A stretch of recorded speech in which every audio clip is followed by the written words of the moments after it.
But what I'm going to ask you to do is, for everybody watching, which are a lot of non-Millennium clients as well, we just love educating the industry as a whole, is just break down kind of your summary of what frequency of visit is and kind of how we define frequency of visit. Mary never wants to write it for me, so I'm just going to say it. The McRib is back. Now, let me ask you a question. Why do McDonald's make a big deal about the McRib is back? Is there a shortage of pigs the whole year round, except that 3-4 months they're going to do the McRib? It's about spiking frequency of visit, giving you a reason to come back.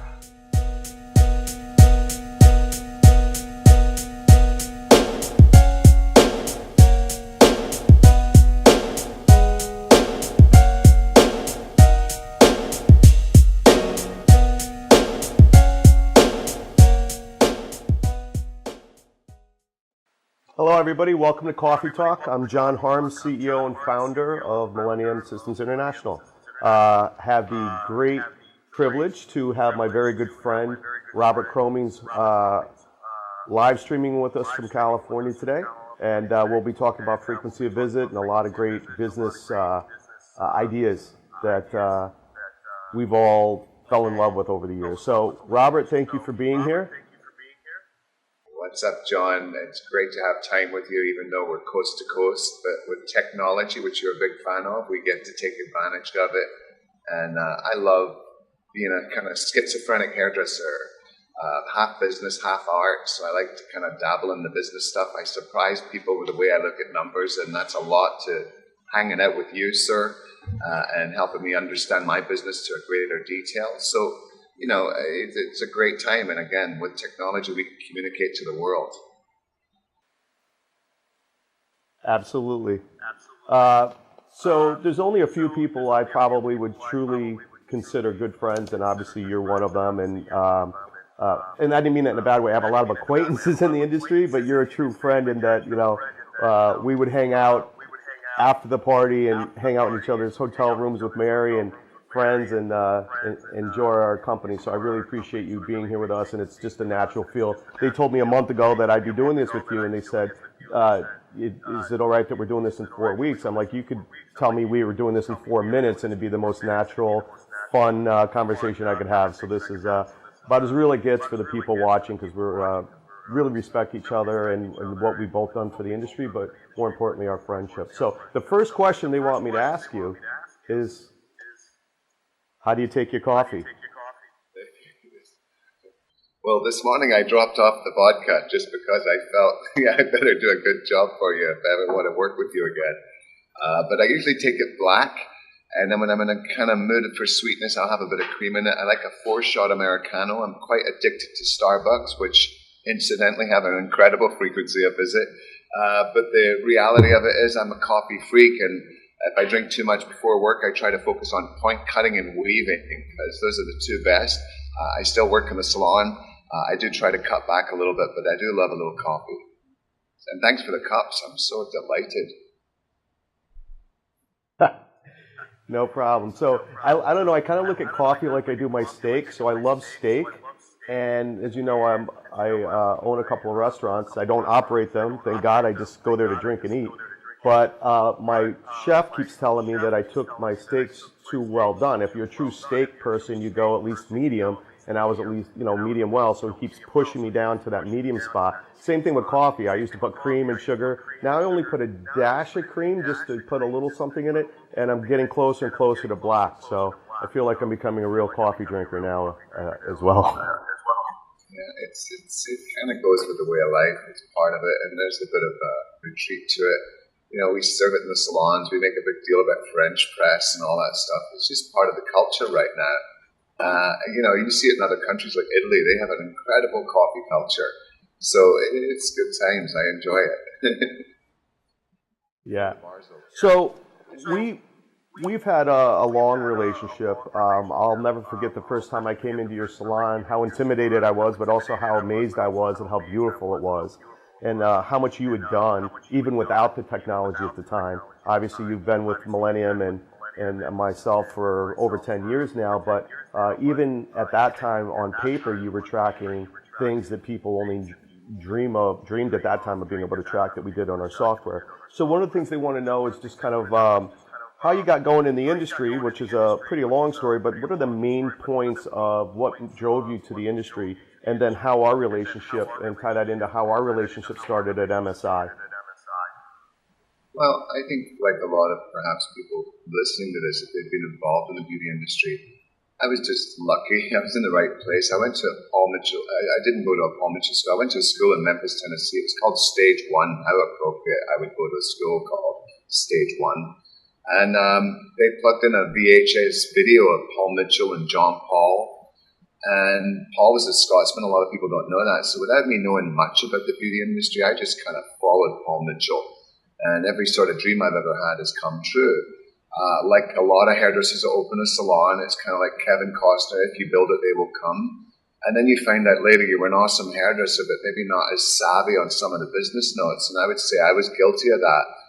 I knew conceptually how to drive my business, how to build the team, but I didn't always, use datification to figure out whether I was doing the right or wrong thing. And in some cases, I just got really lucky, Johnny. And where we got really lucky as a company, we started producing a pretty heavy average ticket. And I think one of our first conversations, that was one of the things you brought up right away. You got a serious average ticket here. And, to take kids right out of school and build them to a salon that has a reputation of an average ticket that's admirable when you're looking at 25,000 salons data, that's where we started to hit it off. So I used to run the salon emotionally, and now I run it by numbers. So when I meet real estate guys or bankers, and they are blown away when I start throwing data at them because they are so thinking I'm an artist. And I'm just saying, I think it's great and groovy to be an artist, but you want to protect yourself. And when I say protect yourself, do yourself the favor, understand the DNA of success and the fact that you need these numbers for you to identify how good or bad you're doing. Like Yelp tells you right away if you're a sucky restaurant. You gotta love that. It's an honest opinion. And that's what numbers tell you. You're either kicking ass or you're not. And if you want to improve that, this information helps you see clearer what you got to do, just like painting by numbers. So I love the number side of things. And I love that I can put it in a simple sentence and make you want to take action on it, which is what I wanted to do today with your listening, Millennium users, because we have a lot in common. Yeah, absolutely. So our relationship really began around that average ticket because I was impressed with that. But at the same time, what really took the relationship to the next level was when you and I sat down in the lobby of a hotel, and I said, I have access to your data. I want to show you something, a program I wrote called What If, that's going to take that average ticket that you have and show you, based on your frequency of visit, if you just got one or two more visits, that you're sitting on $1 million that you're not bringing in right now because of simply getting people in more often. And that is when the love fest began, and honestly, where we both started to learn a lot from each other. And that's what today's topic's about, which is frequency of visit. And what's funny to me is I think people expect like there's some magic or some really difficult thing that you got to be a computer science major or a mathematician or a finance major to understand to really take your salon to the next level. And in fact, the most important thing that we're talking about today is taking your loyal clients and getting them in more often.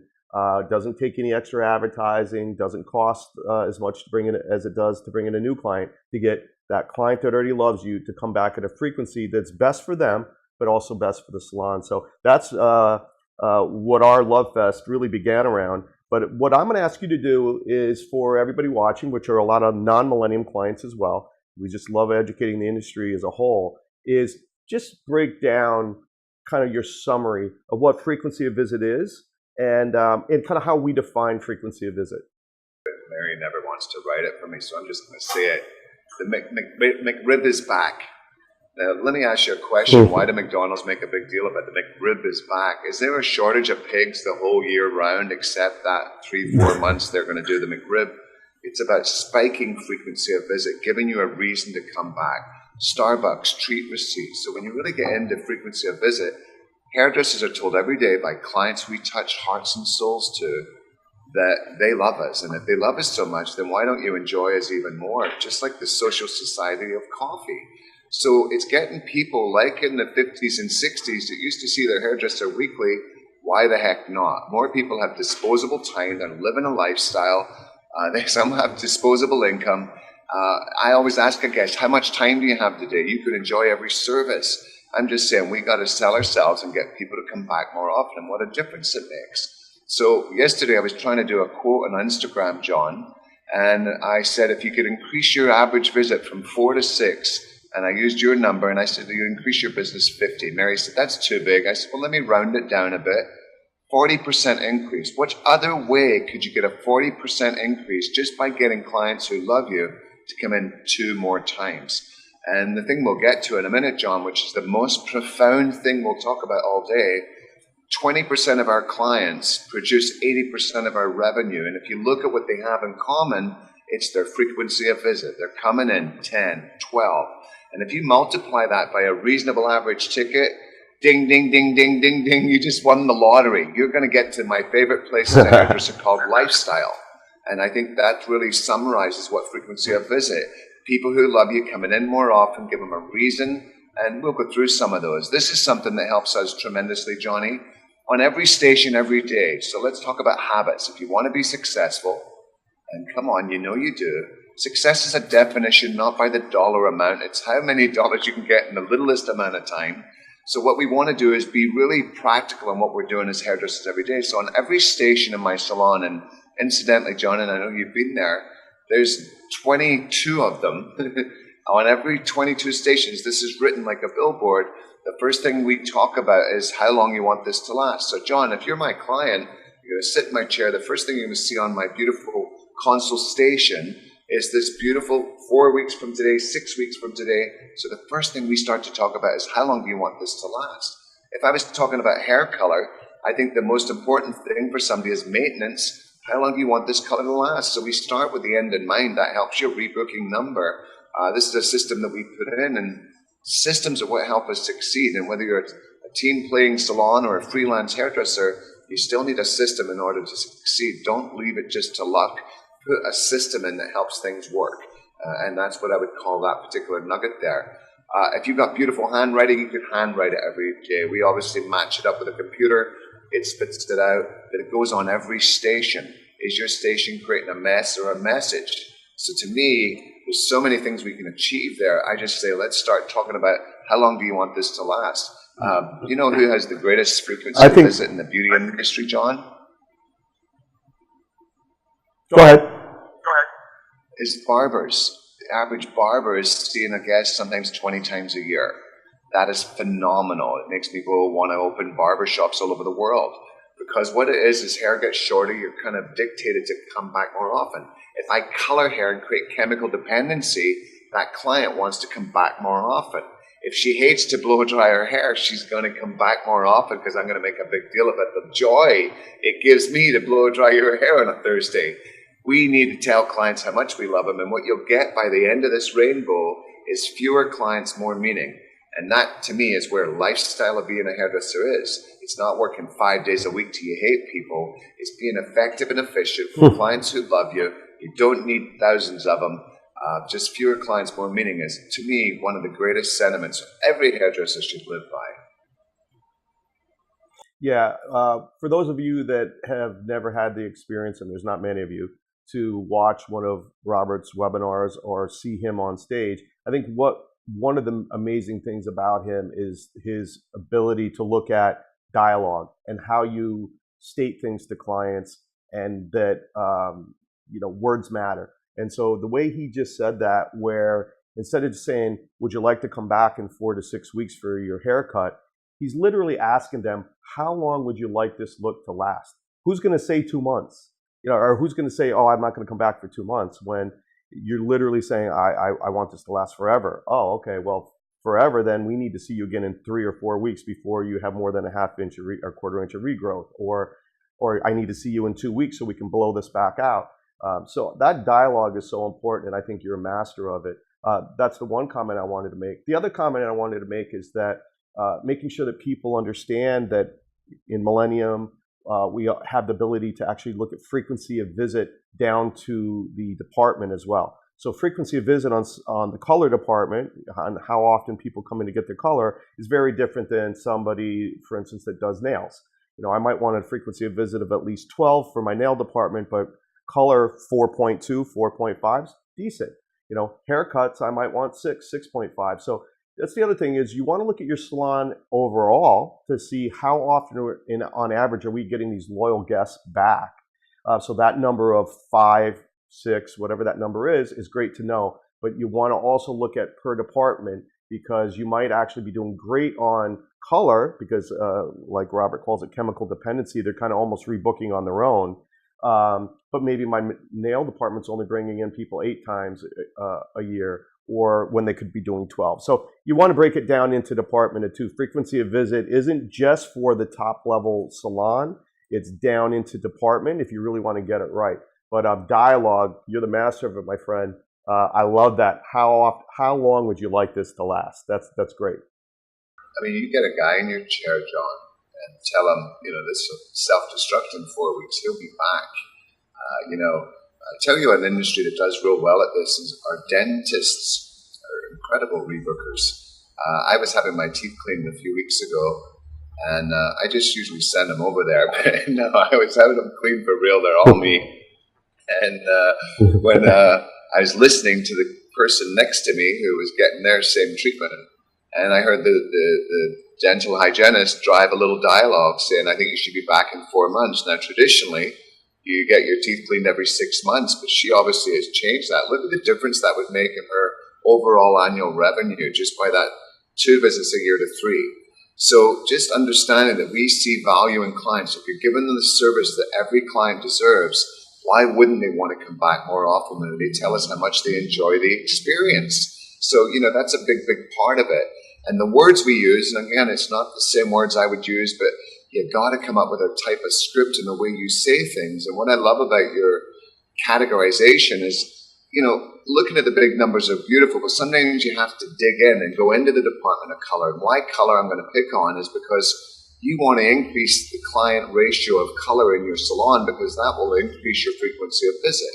So one of the things that helps us maintain a 6 towards a 7 and pushing to 8, and on some clients, as I mentioned, 12 or 20, one of the things that help drive that is we have a strong color culture.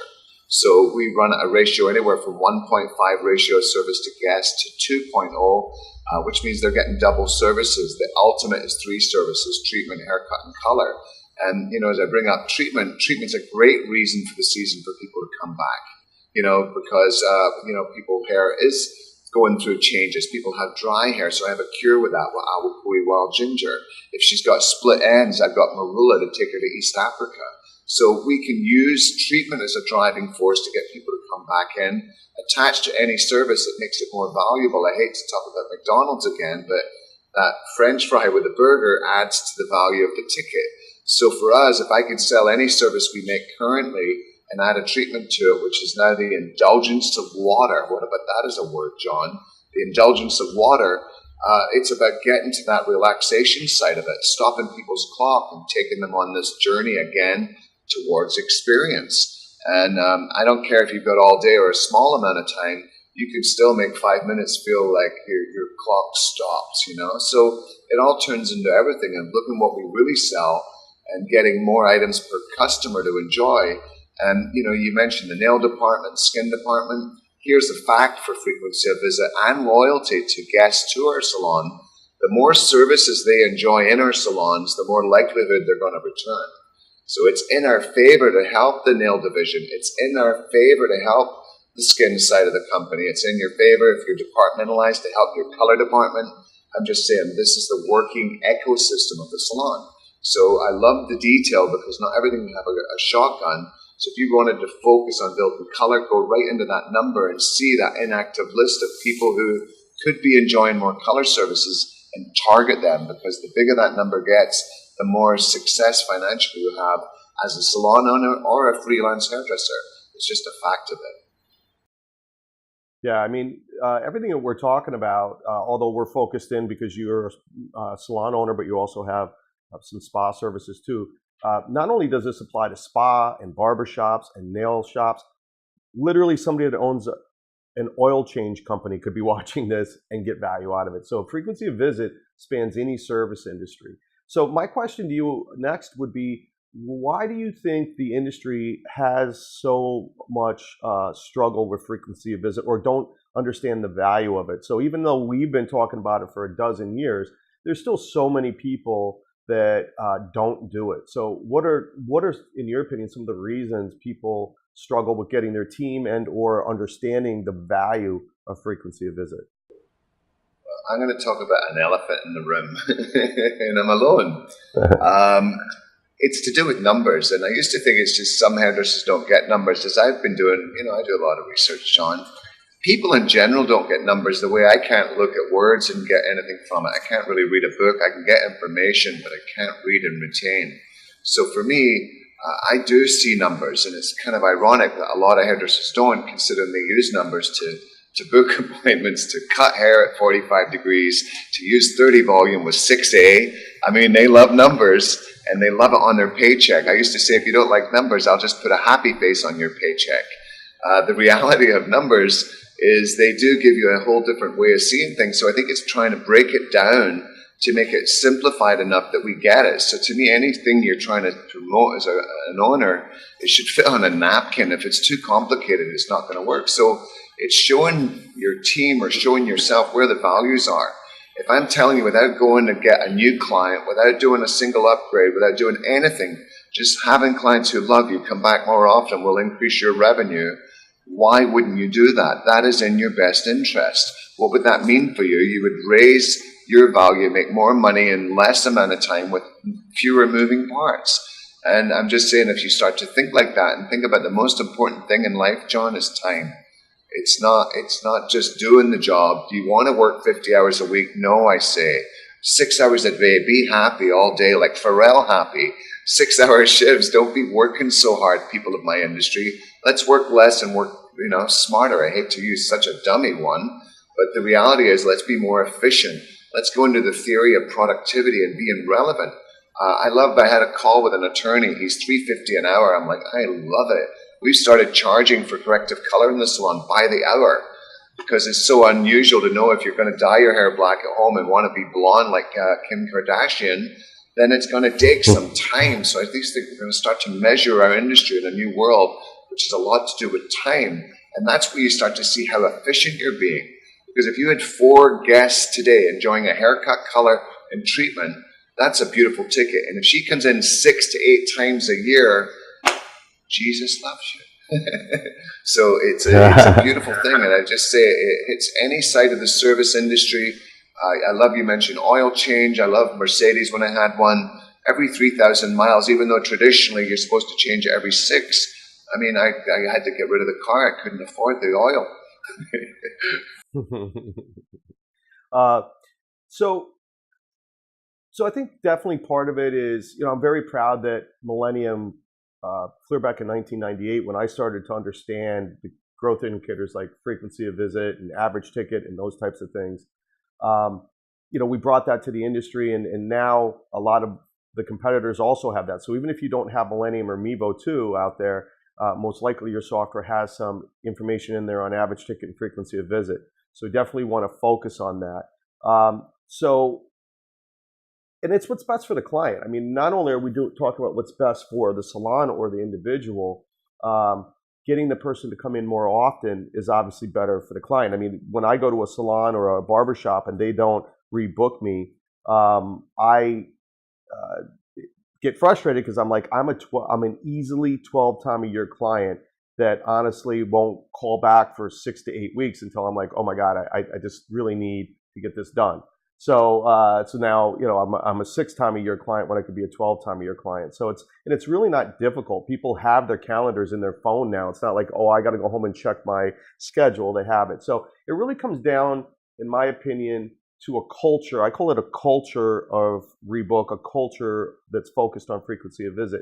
And the main thing there is that you don't wait for the front desk to have that client standing in front of them and say, would you like to rebook your next appointment? When you give them a yes or no, it's just like product sales, right? You don't say, would you like to buy the shampoo? Would you like the 8-ounce, the 12-ounce, or the 16-ounce, right? You give them choices that elicit a feedback of one of those choices, not yes or no. Same thing with frequency of visit. A culture of frequency of visit and rebook means it starts at the during the booking. It continues, most importantly, with the service provider sitting there, touching the client, doing their hair, saying, wow, hair looks great.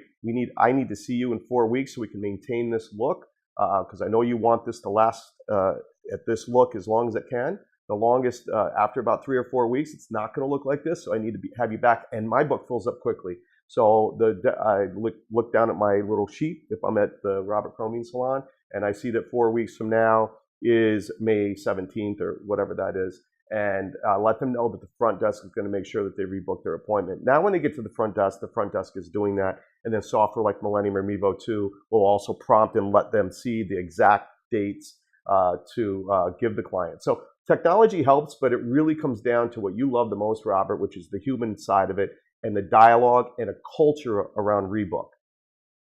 And the daily part of that, it's a daily deed. It's not like I'll look at it at the end of the month. It is very much one guest at a time, sweet Jesus. It's very much focused on that. And you bring up some great points here. One thing that we both have in common, John, we travel, we get to get visibility into other people. Celebration of a $525,000 year.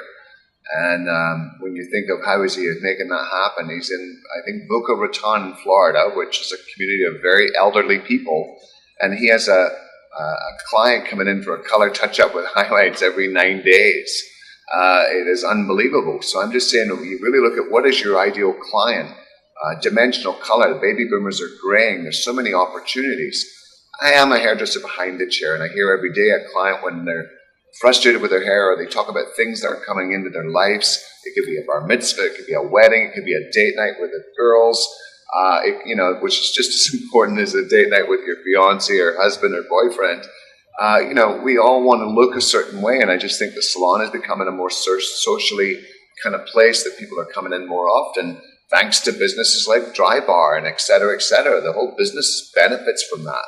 If you go to the market in Italy, they have highest salon frequency of visit in the world because Italian women go there every week. Now, it's not every week for a color or not every week for a haircut, but every week for a blow dry. So their frequency of visit is unbelievable.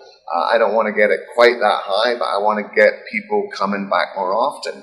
So it's talking about events in their life, paying attention to what they say. If my client says she's got a wedding party to go to on August 23rd, I'm going to make a note of that because I'm going to forget, so that when she comes in the next time, I'm going to talk about how she's getting ready for this particular event in her life. We're here to serve the people. So I think we got to look for opportunities within our day. I hear people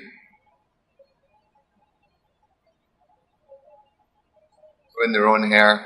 These are all great opportunities. You know you love it when I do it. You deserve to look your very best. Why don't you come visit the Robert Cromeans salon?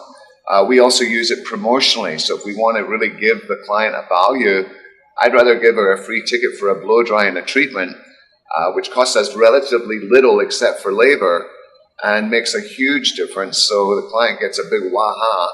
In our salon, that could have an $85 value just for being a great client. So we focus a lot on the clients with great frequency of visit, not a new promotion for a client that's never been here before. The thing I want you to pay attention to is this top group of clients should be rewarded for their incredible behavior. If 20% of your guests are creating 80% of your revenue, let's celebrate the heck out of them. Celebrate them harder than you ever had and start working and see how many more referrals come your way. And then start helping the guests that aren't coming in as often to see the value in seeing you more often. So sometimes it's looking your best, because people often hate their hair the week before it falls apart. They have an issue booking in. I'm just saying, you've got to find a rhythm and a dialogue. And when we put the number system on each station, John, our clients commented on how clever they thought it was to help them think about the next 4 to 6 weeks that they had their hair last. And all the hairdresser has to do is to bring it up. It's part of our professional responsibility. And I just think it's a key habit. If you get into it, the rewards are unbelievable. You talk about low-bearing fruit. I just think it's a philosophy. It's just about getting a beautiful, ideal type of clientele that makes you happy as a hairdresser, getting multiple services per guest, and having a great time with each and every one of them and giving them an experience that they don't just forget. And not just when you're feeling groovy. Every single time aiming for that greatness. Every client deserves that. I don't care at any price point. I think every client should be loved honest, hearts and souls. That's what being a servant is. And, I do hair shows, John, where it's all just kind of supermodel types and they're all gorgeous. But I also work in the salon. I work with real people that have real lives. So, and, they are so willing to come see me and so willing to be flexible. I think hairdressers are starting to work even more convenience towards later hours, smaller shifts, but being more available for each and every guest will make a big difference on, frequency of visit, making it easy to come back. Just again, like coffee shops, they don't close at 5 o'clock. I think we say no to people too often because we have guidelines of when we open, when we close. I think in a new world, we need to start opening up a little bit. Most of the world is off after 5 o'clock, so we need to think about that in this new accessible world where everything's got to be at people's fingertips. Yeah, a few comments there. One is the report you're referring to that I wrote in Millennium called Top Spenders. When I wrote that report, it was really because of all the management kind of books I had read said you do get 80% of your revenue from 20% of your clients. So I said, okay, that must mean they have a higher average ticket. So we wrote the report and we showed average ticket. Well, guess what? It didn't necessarily show a huge difference in average ticket. So I said, then the secret must be in frequency of visit. So I added that column to the report. We ran the report again, and voila, the top 20% that are giving you the 80% more are people that are 12 or more visits a year. And then the other 80% were way down around 5 and 6 visits a year. So it's visits that were the key to the people that spend the most money in your salon, not necessarily retail alone or service alone, because now they have more opportunity to buy. Their retail goes up also. Why? Because you're better selling retail, or our salons are better at selling retail? No, because they have more opportunity when they're there a dozen or 16 times to buy product at least 4 or 5 of those times. Whereas if they were only coming 6 times or 5 times, they might only buy product once. So frequency of visit increases retail sales, take-home sales, and service sales. So I strongly agree also that when you're monitoring frequency of visit, again, whether it's Millennium, Mevo 2, or you're using a competitor software, they're getting good at doing putting in the things that matter. Whether they learn from us or not, that's another thing that I'm proud of, but they're putting it in there. So monitor in your software daily what your rebook percentage was at the front desk, what your rebook percentage was per stylist, and make that something that they're aware of. I think you brought up a good point also in that they need to know. This isn't something you wait a week or 2 weeks or a month later and say, hey, here's what your rebook percentage was. This is something we need to monitor and measure every day, because one of the next questions they wanted me to ask you was around how do you motivate staff to track or care about frequency of visit? And my answer to that would definitely be in line with some of the things you said, which is, number one, like you've done, it's front and center at every station at what that next frequency in 4 weeks or 6 weeks or 8 weeks is. And you, I know, Robert, give them daily feedback and weekly feedback on what their rebook percentage is. So I think the key is they're going to care when it's monitored and they get updated on it often. But I think the other part of it is they're going to care about it when they understand the dialogue you just gave, which is around the fact that I used to say, and you used to say, that you need 200 to 225 repeat clients to keep your book full. And you and I are right. But we're right because the average frequency of visit across the salon world is around 5 times a year. But what if I got that frequency up where we know it should be of 7 or 8 times a year? Now all of a sudden I need 120 guests where I even know their names. So I loved what we talked about a couple weeks ago when you talked about, people want to work less in certain cases, but at the same time they want higher quality, less clients. So why don't you talk to that? Because I think that's a great understanding and motivation for the stylist if they know that by increasing frequency of visit, they don't have to have 220 clients.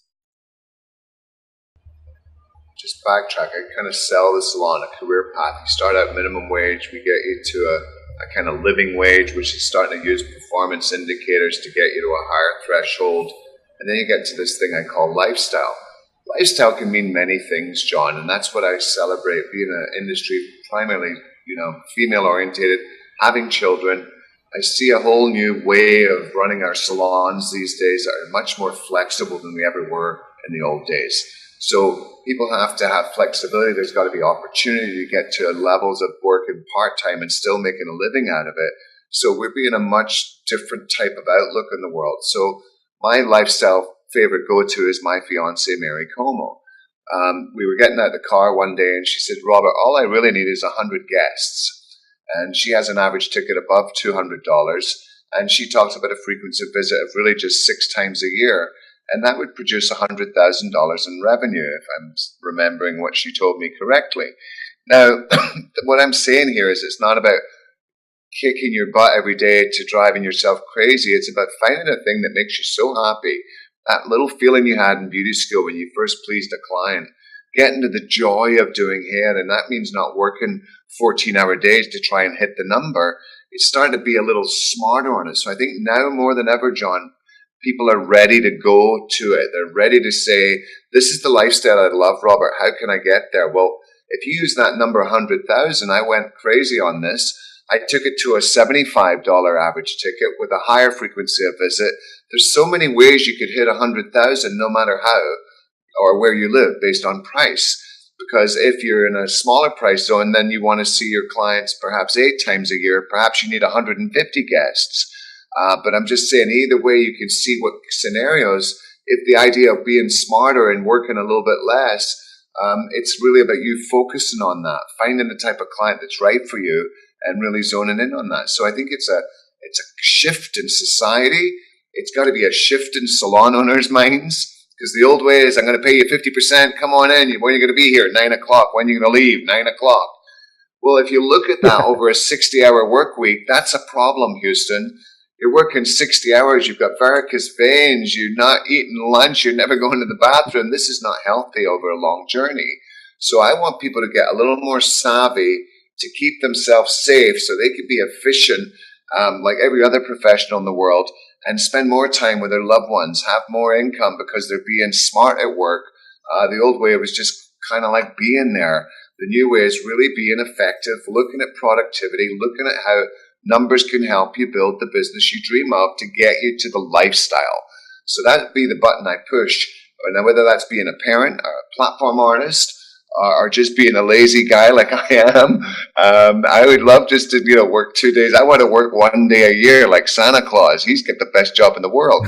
But the reality of it is, if you really put your mind on what that would look like number-wise, my Mary doesn't go to work. She's looking for that $1,000 score. I was just in Palm Springs last weekend, and I was working with a hairdresser, and her average take in a day is about $1,600. Now, a few of you on this call may be saying, well, Robert Cromeans can tell some whoppers, because that seems like such an impossible number to some of you, and yet if you step through it and you put the right amount of this to the right amount of that, you absolutely will be blown away at the difference it makes.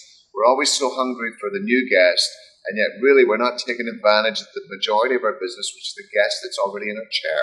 Haven't we all walked by a salon that said 20% discount for new clients? What a slap to your loyal guest's face of, you guys, we love you, but not as much as we love new clients. I'm just saying, we got to find the value in every single client. You got to find the way to love each client, and they will be loyal to you. They will come in more often. They'll refer your friends. It's part of the commitment we made of being these touchings of hearts and souls. Could a computer ever do what we do? His hairdressers, technically, yes. They do surgery with computer. But it's the touch point. It's the human side. And I think that's the part we got to get deeper into. It's the anti-internet in us. It's the interactive net, not just the internet. That's a great place and what a world that's opened up. But as a hairdresser, we have a captive audience to touch hearts and souls. And if you do that right, most people want simple hair. They want to touch up. They want to clean up. I mean, it's not rocket science. That's what we do, and we've got to celebrate that. And I think one of the keys is working a little more efficiently so you can have more off time, so you just feel more refreshed and groovy and not feeling worn out. And I say that as an experienced hairdresser that had $1,600 days, 5 days a week.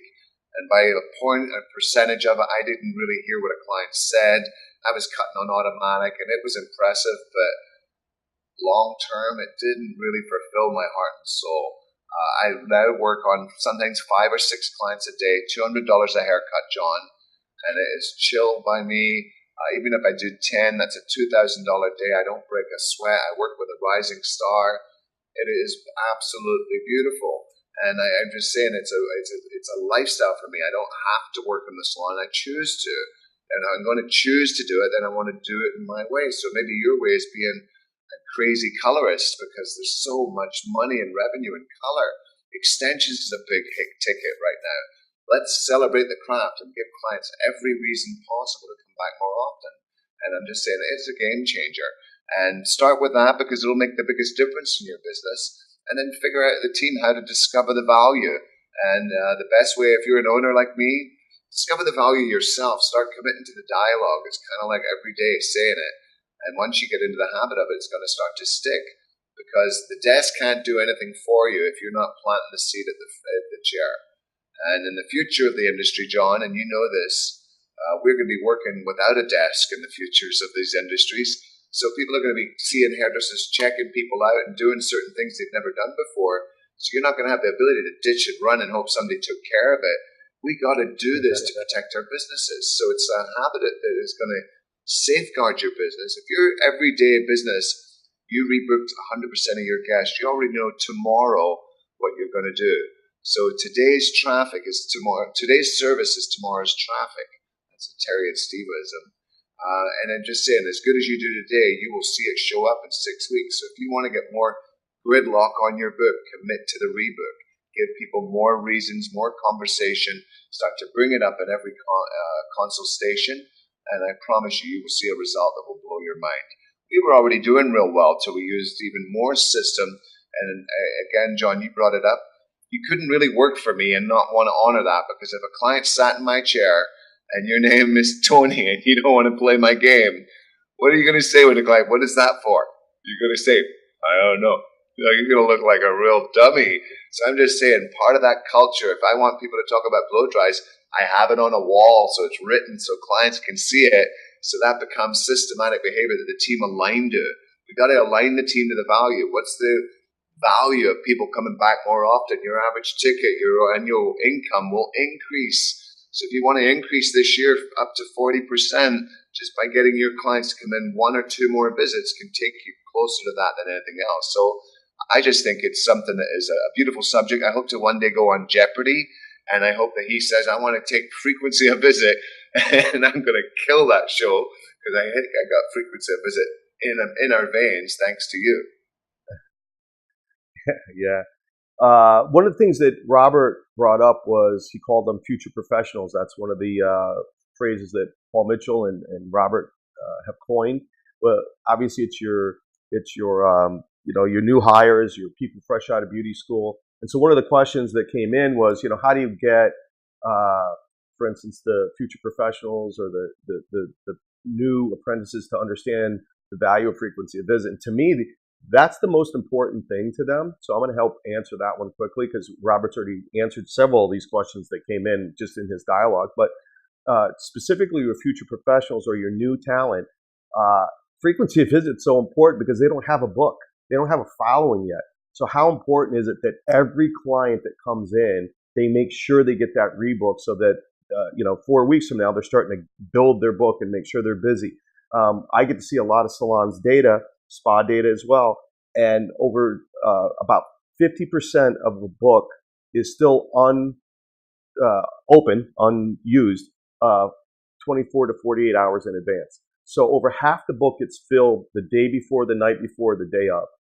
Because people aren't rebooking. But how great is it, to your point, Robert, and why we added both the Mevo 2 on the tiles that we show kind of some of the statistics, but also in Millennium, what your rebook percentage is, how many hours you haven't sold, so that you realize the power of rebooking and knowing your estimated sales a day, a week before, so that you can kind of know, hey, I'm already hitting my goal for tomorrow or next Monday because the rebooked appointments are in there. So we have this estimated sales that's based off the appointment book that tells you, kind of predicts the future, which is a great feature. So definitely new talent, future professionals, frequency of visit should be what every one of you is focusing them on from the get-go so that they can start to build their book with the few clients that they do have.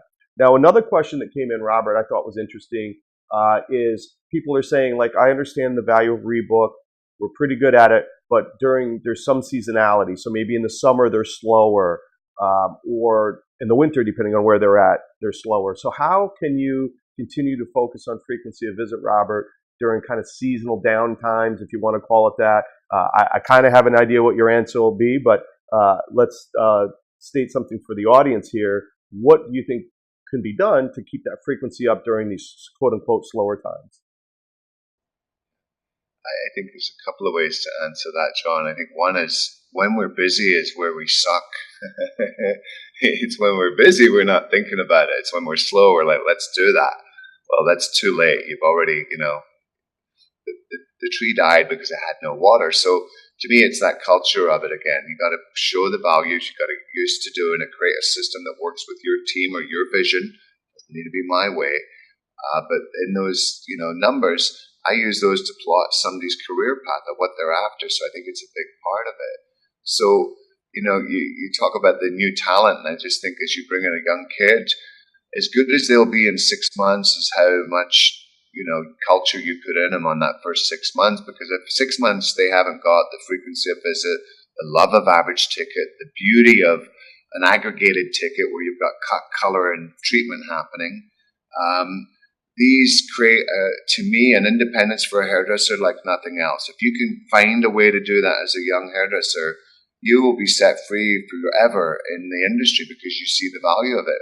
I didn't start like that as a hairdresser. I thought, well, what could I get for a haircut? I'll be a $20 haircutter, and that's all I could think about. And then I got to 30, I thought I was cat's whiskers. I got to 55, I thought I went to heaven. So the reality is I was caught on the haircut price, and I used to use it like ego. So I go, how much is your haircut? I'm 55. I'm close to God. And people say, wow, that's impressive. But the reality is if I'm only doing one client a day, I'm making $55 a day. Woohoo! So the reality of average ticket helps you see how big you can perform. And then again, the how many guests a day multiplied by. I'm just saying, you've only got a small lifetime. Let's be effective at work. Bring in this theory of productivity and just be dangerous. That's really what it comes down to. So creating systems, when you've got a young kid you've hired in, you've got to put these things in here. Help them find the love, because eventually what they're going to realize is this is how they're compensated. And John, I don't want to get into too much detail on it, but in California, it's no longer legal to pay by commission unless you want to double the minimum wage. So in our culture now, we're no longer paying commission. We're paying hairdressers hourly rates. So that hourly rate based on your performance could be as high as $27 an hour. And if I was to take an average week of 2,000 and look at it just feasibly, if you did the $2,000 weeks in 40 hours, there'd be an hourly pay around $20 an hour.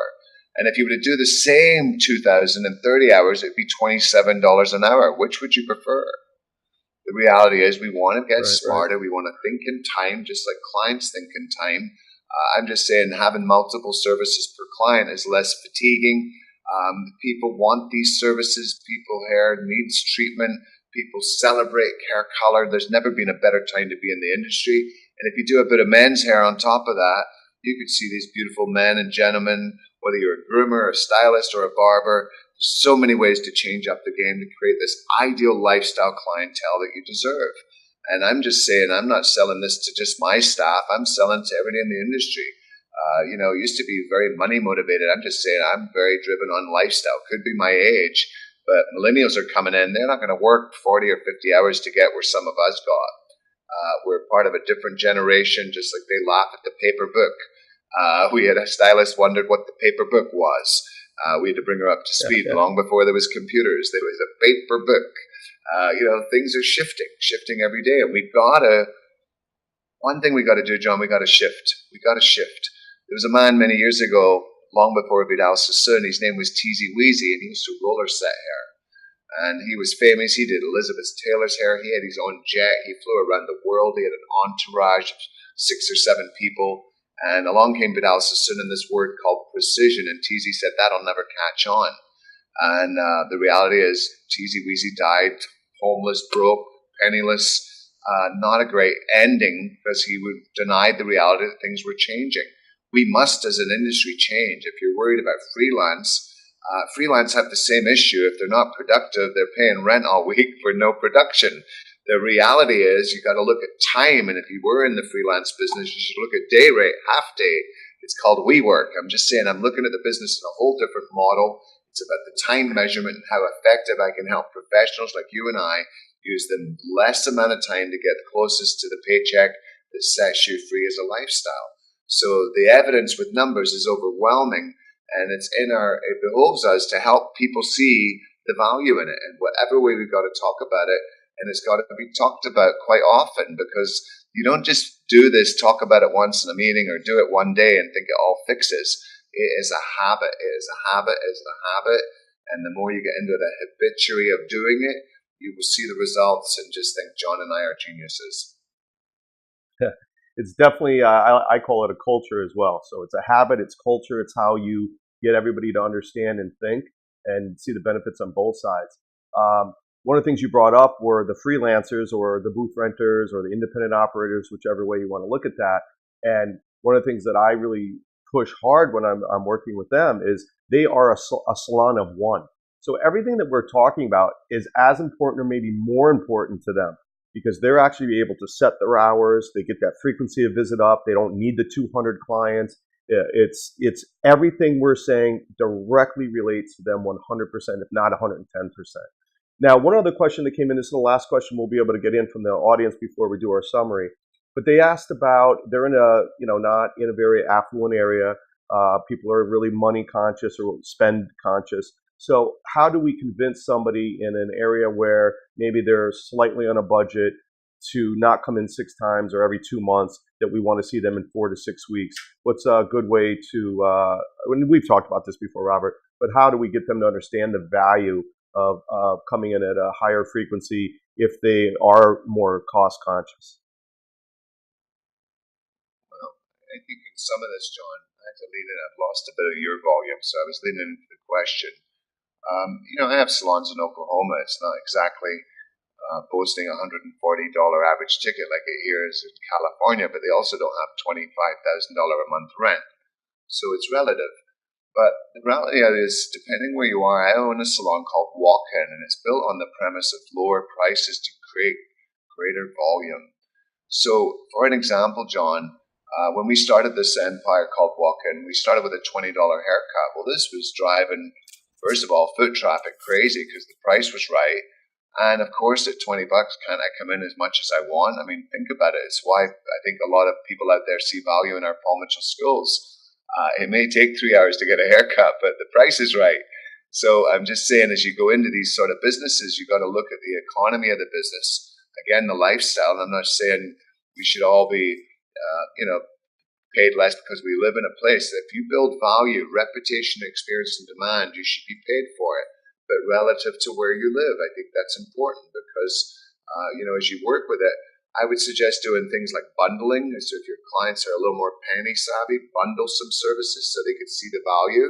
So let's say I take the haircut as a stature, the color as a stature. Maybe I throw in the treatment. Maybe I do a complimentary blow dry because she referred me 3 guests. You can custom fit. I think the modern world, with everything else being so set on the internet, custom fit every 2 months a new sort of point of view you want to promote. So it could be a special thing towards color, and again, being inclusive of something else so that there's an added value for them to come in more often. And, selling multiple color service. If a client knows she's kind of due to come in 8 to 10 times a year, maybe there's a special discount that you put up there. They encourage her, just like a Subway would, to come back more often. And some salons use your point system, a stamper. I don't care what fits. It would be what fits in your culture. We're not a sort of stamper sort of company, but what we do is we pay attention to the data, but we make a big deal about rewarding great client behavior, like frequency of visit, like referrals, like big average tickets. These guys get VIP, free parking, whatever, and complimentary blow dries till they die. These are all the things you should get used to doing, and then helping other clients see the values of it. When you think about volume, and if I'm a $200 haircut, some lady may come in and see me and not get color and treatment because she saved up her pennies for the haircut. The value of having a smaller price is people can afford you. They can enjoy more services. So when you go to a Paul Mitchell school, you could have highlights, you could have hand painting, you could have everything. You could visit the aesthetics department, and it was not going to cost you probably more than $100. So the smaller price could actually get people to come enjoy you more. Don't be worried about it. But I will tell you, you know you can't charge more. What other way could you make more? Frequency of visit. And again, more Yep. services to each guest. That would set you free, and you're not limited by price because you've got volume, you've got more volume in the salon, which makes the overhead go down. It just makes a much more remarkable business. So, as I say, it's not all about big dollar salon. I own two different companies. The beginning one is built for new talent. It's a small, realistic price, and it's a place to build from. And as you build these numbers, start looking at the data, this is what will help you get closer to a $30 haircut, a $40 haircut, et cetera, It's part of the career path. And as I say, don't be spared, small numbers. We use more hair color in that salon than we do the flagship because they do a smaller average ticket. They're doing 20,000 clients a year, where Sundays we may do as little as 15,000 clients a year. So, it's an interesting thing. Don't be bombarded by price. If I'm opening a brand new salon in a town I don't live in, I'm going to have a ridiculous small price to get me people coming in to try me on. Don't price yourself out the market unless you have it. Yep. And I remember you one time also telling me it's our job to explain the value of looking beautiful and what we do. For instance, you had mentioned they're spending $4 or $5 a day. Can you hear me now? Okay.